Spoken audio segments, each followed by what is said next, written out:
ಗೋಮಾಂಸ ಸಾಗಿಸ್ತಾ ಇದ್ದ ವಾಹನಕ್ಕೆ ಬೆಂಕಿಯ ಪ್ರಕರಣ. ಪೊಲೀಸರ ಸಮ್ಮುಖದಲ್ಲೇ ಬೆಂಕಿ ಹಚ್ಚಿದ ಗ್ರಾಮಸ್ಥರು. ಮೊದಲು ವಾಹನ ತಡೆದು ಗ್ರಾಮಸ್ಥರಿಂದ ಪರಿಶೀಲನೆ ಮಾಡಲಾಗಿದೆ. ಬಳಿಕ ಲಾರಿಗೆ ಕಲ್ಲು ಹೊಡೆದು ಗ್ರಾಮಸ್ಥರಿಂದ ಆಕ್ರೋಶ ವ್ಯಕ್ತಪಡಿಸಲಾಗಿದೆ. ಆನಂತರ ಸ್ಥಳಕ್ಕೆ ಬಂದ ಕಾಗವಾಡ ಪೊಲೀಸರ ವಾಹನಕ್ಕೆ ಮುತ್ತಿಗೆ ಹಾಕಿ ಗ್ರಾಮಸ್ಥರು ಆಕ್ರೋಶ ವ್ಯಕ್ತಪಡಿಸಿದ್ದಾರೆ.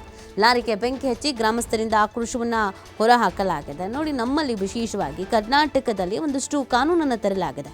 ಕರ್ನಾಟಕದಲ್ಲಿ ಜಾರಿಯಲ್ಲಿರೋದು ಕರ್ನಾಟಕ ಜಾನುವಾರು ಹತ್ಯೆ ಪ್ರತಿಬಂಧಕ ಮತ್ತು ಸಂರಕ್ಷಣಾ ಕಾಯ್ದೆ 2020.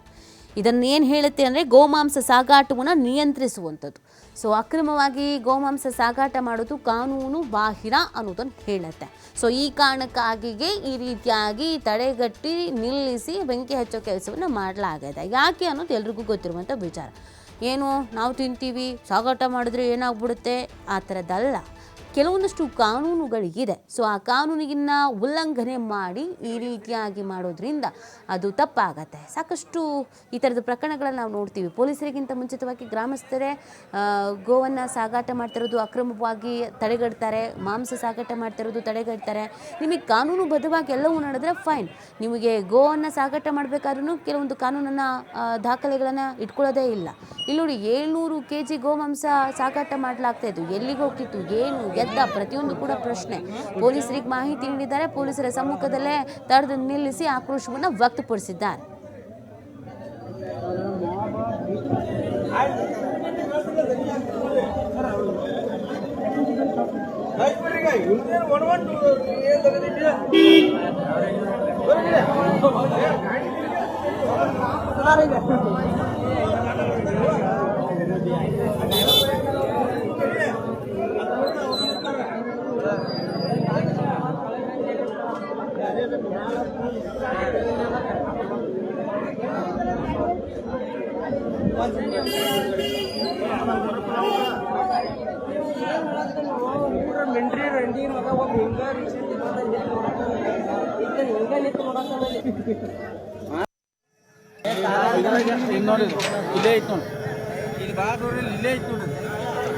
ಈ ಬಗ್ಗೆ ಮತ್ತಷ್ಟು ಮಾಹಿತಿಯನ್ನು ನೀಡ್ತಾರೆ ನಮ್ಮ ಪ್ರತಿನಿಧಿ ಶ್ರೀಧರ್. ಈ ಬಗ್ಗೆ ಏನಿದೆ ಹೆಚ್ಚಿನ ಡೀಟೇಲ್ಸ್?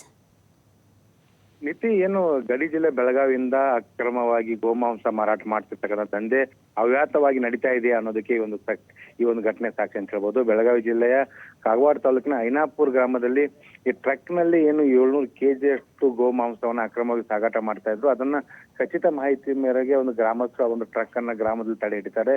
ತಡೆದು ಏನು ಲಾರಿಯನ್ನ ಪರಿಶೀಲನೆ ಮಾಡಿದಾಗ ಅದರಲ್ಲಿ ಅಕ್ರಮವಾಗಿ ಗೋಮಾಂಸ ಮಾರಾಟ ಮಾಡ್ತಿರ್ತಕ್ಕಂಥ ಅಂಶ ಬೆಳಕಿಗೆ ಬರುತ್ತೆ.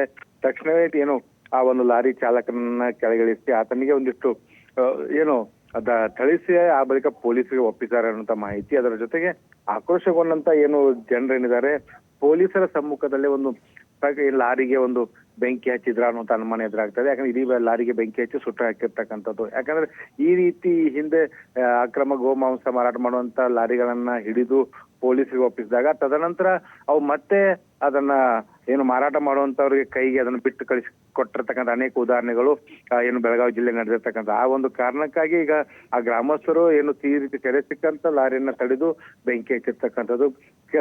ಮಧ್ಯರಾತ್ರಿ ಕೆಲ ಕಾಲ ಐನಾಪುರ ಗ್ರಾಮದಲ್ಲಿ ಒಂದಿಷ್ಟು ಗೊಂದಲದ ವಾತಾವರಣ ನಿರ್ಮಾಣವಾಗಿತ್ತು. ತದನಂತರ ಸ್ಥಳಕ್ಕೆ ಪೊಲೀಸರು ಬರ್ತಾರೆ. ಆ ನಂತರ ಅಗ್ನಿಶಾಮಕ ಸಿಬ್ಬಂದಿ ಬಂದು ಬೆಂಕಿ ನಂದಿಸುವಂತ ಕೆಲಸವನ್ನು ಕೂಡ ಮಾಡ್ತಾರೆ. ಸದ್ಯ ಈಗ ಆ ಲಾರಿ ಚಾಲಕನನ್ನ ಪೊಲೀಸರು ವಶಕ್ಕೆ ಒಪ್ಪಿಸಿದ್ದಾರೆ ಅನ್ನೋಂತ ಮಾಹಿತಿ ಇದೆ. ಕಾಗವಾಡ ಪೊಲೀಸ್ ಠಾಣೆ ವ್ಯಾಪ್ತಿಯಲ್ಲಿ ಒಂದು ಘಟನೆ ನಡೆದಿರ್ತಕ್ಕಂಥದ್ದು.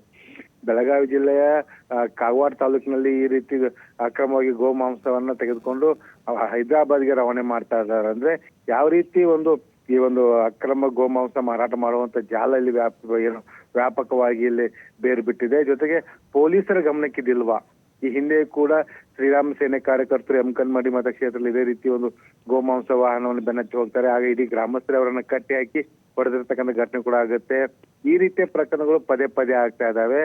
ಪೊಲೀಸರ ಗಮನಕ್ಕಿದಿಲ್ವಾ ಅನ್ನುವಂತ ಪ್ರಶ್ನೆ ಈಗ ಸಾರ್ವಜನಿಕರಿರ್ತಕ್ಕಂಥದ್ದು. ಈಗಾಗಲೇ ಒಂದು ಪ್ರಕರಣ ಬೆಳಕಿಗೆ ಬಂದಿದೆ. ಈಗ ಏನು ಈ ಒಂದು ಪ್ರಕರಣ ದಾಖಲಿಸಿಕೊಂಡು ಪೊಲೀಸರು ಯಾವ ರೀತಿ ಕ್ರಮ ತೆಗೆದುಕೊಳ್ತಾರೆ ಮತ್ತು ಈ ಒಂದು ಅಕ್ರಮವಾಗಿ ಗೋಮಾಂಸವನ್ನ ಸಾಗಾಟ ಮಾಡ್ತಿರ್ತಕ್ಕಂಥ ಲಾರಿ ಚಾಲಕ ಅಷ್ಟೇ ಅಲ್ಲ, ಲಾರಿ ಮಾಲೀಕನಷ್ಟೇ ಅಲ್ಲ, ಮೂಲವಾಗಿ ಒಂದು ಬೇರೆಲ್ಲಿದೆ, ಎಲ್ಲಿ ಇದನ್ನ ಈ ಒಂದು ಗೋಗಳನ್ನ ತೆಗೆದುಕೊಂಡ್ ಬರ್ತಾ ಇದ್ರು, ಎಲ್ಲಿಂದ ಇದನ್ನ ಆ ಗೋಗಳನ್ನ ಕತ್ತರಿಸಿ ಅದನ್ನ ಮಾಂಸವಾಗಿ ಪರಿವರ್ತನೆ ಮಾಡಿ ಸಾಗಾಟ ಮಾಡಲಾಗ್ತಾ ಇತ್ತು. ಆ ಒಂದು ಮೇನ್ ಈ ಒಂದು ದಂಧೆಯಲ್ಲಿ ಇನ್ವಾಲ್ವ್ ಇರ್ತಕ್ಕಂಥ ಆರೋಪಿಗಳು ಯಾರು ಅವರನ್ನ ಬಂಧಿಸುವಂತ ಕೆಲಸವನ್ನ ಪೊಲೀಸರು ಮಾಡಬೇಕಾಗಿದೆ ನೀತಿ. ಓಕೆ, ಥ್ಯಾಂಕ್ ಯು ಶ್ರೀಧರ್ ತಮ್ಮೆಲ್ಲ ಡೀಟೇಲ್ಸ್ಗಾಗಿ.